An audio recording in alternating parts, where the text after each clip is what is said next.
Good morning, everybody, and welcome to the Recovery Classroom. My name is Drew. I'm an alcoholic, and today I'm a recovering alcoholic, and I could not be any more grateful. I want to talk this morning about a couple things, but I want to first start with, sobriety and early sobriety anyway. When I'd say about at least my first 6 months, definitely through my first 6 months, probably up to my first year. I spent that time focusing on me, getting to know who I was, learning my likes, dislikes, etc., etc. It took me a long time to do that. But over the course of that first 6 months through my first year, I started forming new habits, new routines. Think about it.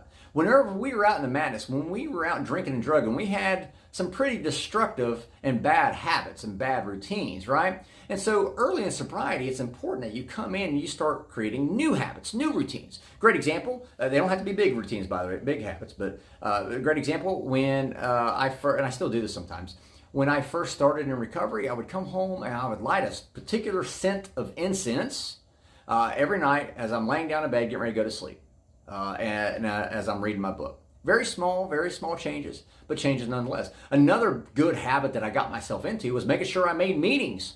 Meetings are kind of important, especially when you're trying to figure out how to get clean and sober. You probably need to hang around people who've gotten clean and sober, right? Meetings are vitally important. So I made it a habit, a routine. I was in meetings at least 5 nights a week. At least 5 nights a week. I get the whole 90 meetings in 90 days things totally makes sense to me. Totally get it, and if that's what you need to do, then by all means, I encourage you to do it. For me, I said at least 5 meetings a week, and it worked. It worked, fortunately. Over the course of time, these habits just became second nature. These new habits that I had created for myself just became second nature. However, what I have seen more often than not are people coming in new to the program, and they're doing really good. And they're starting to form and build these new habits, these new routines, these constructive ways of thinking and rebuilding their lives. And somewhere along the line, they start diverting from these new routines that they've worked so hard to create. They start getting distracted by things and getting distracted and pulled away from these new habits that they've created for themselves early in sobriety. And it scares the shit out of me, quite frankly. What can distract us? What can distract us from these new routines, these new habits we've developed for ourselves? Well, a lot. Say a job. I was notorious for that. I still am sometimes to some degree, where maybe I have to work late. Maybe I'm running against the deadline, and I've got to meet this deadline, and I really want to make this meeting, but I got to work late. I get it. I have to get this done. Okay. An exception is fine, but I want to caution you. Exceptions tend to become excuses. I'll say it one more time. Exceptions tend to become excuses. I was dry. I was a dry drunk for 4 years, and I had mastered my alcoholism, mastered my ability to control my drinking, and I was on vacation. I broke a rib, and I wasn't going to pay the out-of-network hospital bill that I was going to get charged. Wasn't about to do that, so I said, I had a brilliant idea. I'll just take a drink. That'll ease the pain. Forget about aspirin and Tylenol, but a drink will ease the pain. And I did. I took a couple drinks, and I was fine. And a few months later, hey, that was an exception that I made back while I was on vacation. I can make another exception. This is a valid exception I can make, right? Before long, my exceptions turned into excuses. Jobs are an easy way. It's very easy for your job to start pulling you away from these new habits and these new routines that you've worked your ass off to build and create early in sobriety. It makes sense even. It makes perfect sense. I get it. Another way you can get distracted and get pulled off of your new habits and new routines through relationships. That's why you hear the grand old saying that you don't want to get into a relationship within the first year, and you don't want to get out of a relationship within the first year, right? And there's a lot of truth to that, because, and I say it like this, how can I expect anyone else to love me whenever I still don't know who I truly am? I mean, hell, it was like minimum 6 months before I got to really understand me, because I was busy practicing all these new habits and new routines. I was busy learning who I truly was, what I liked, what I didn't like. And so when it comes to relationships, how in the blue hell could I possibly expect somebody else to love me whenever I don't even know who I am? I'm still figuring that shit out.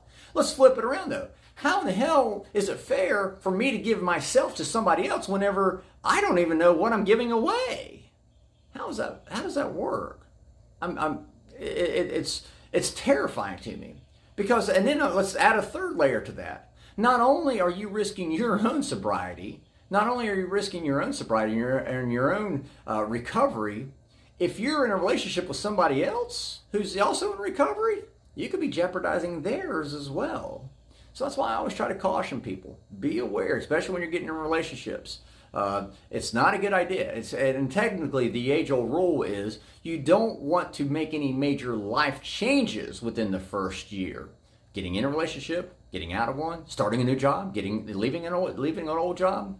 That's really the rule. But jobs are definitely something that can pull you out of those new habits you've been working your ass off to build. Relationships is something else that can pull you out of these new habits that you're trying to get cemented and solidified in your daily life. Makes perfect sense. Another thing that can pull you away,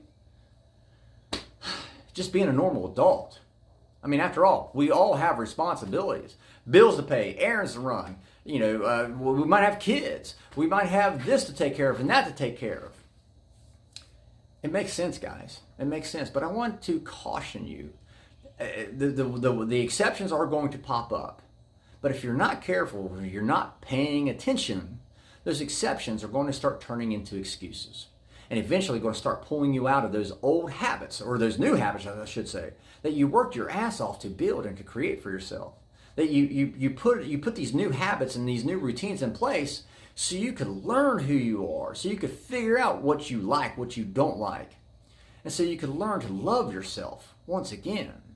I want to encourage you, be very cautious. Those exceptions will turn into excuses if you're not careful.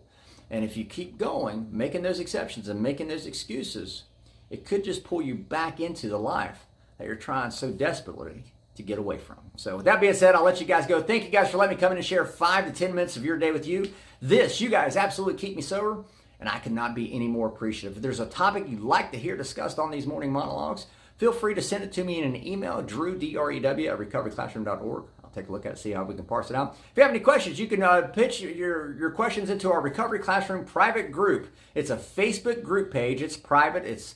We maintain anonymity there, so you can even post anonymously.